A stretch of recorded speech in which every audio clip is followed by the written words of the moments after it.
अम्मे नारायणा देवी नारायणा लक्ष्मी नारायणा भद्रे नारायणा अम्मे नारायणा देवी नारायणा लक्ष्मी नारायणा भद्रे नारायणा। देवी नारायणीयं दशकं 30 श्री पार्वत्यवतारम्। समाधिमग्ने गिरिशे विरिञ्चात् तपः प्रसन्नात् किल तारकाख्यः दैत्यो वरं प्राप्य विचित्य देवान् सबान्धवः सर्गसुखान्यभुङ्क्त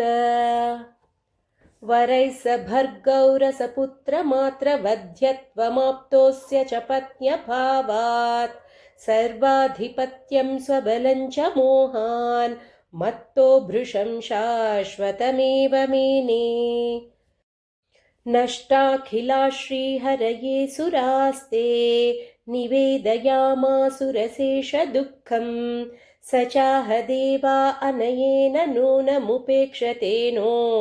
जननी कृपार्द्रा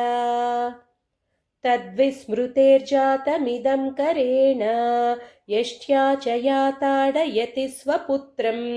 तामेव बालः स निचेष्टदात्रीं सास्रं रुदन्मातरमभ्युपैति माता हि नः शक्तिरिमां प्रसन्नां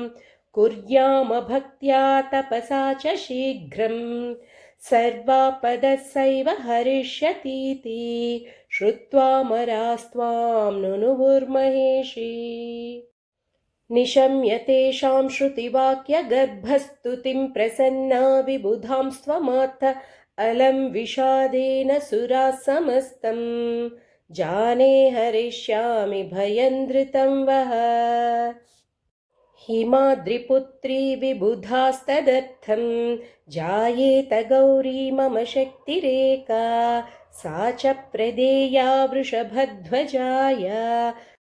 तयोः सुतस्तं दितिजं च हन्यात् इत्थं निशम्यास्तभयेषु देवेष्वभ्यर्थिता देवी हिमाचलेन त्वं वर्णयन्ती निजतत्त्वमेभ्यः प्रदर्शयामासिथ विश्वरूपम् सहस्रशीर्षं च सहस्रवक्त्रं सहस्रकर्णं च सहस्रनेत्रं सहस्रहस्तं च सहस्रपादम् अनेकविद्युत्प्रभमुज्ज्वलं च दृष्ट्वेदमीश्वर्यखिलैर्भियोक्ता त्वं चोपसंहृत्य विराट् स्वरूपं कृपावती स्मेरमुखी पुनश्च निवृत्तिमार्गं गिरयेऽन्यगादिः उक्त्वाखिलं संस्मृतिमुक्तिमार्गं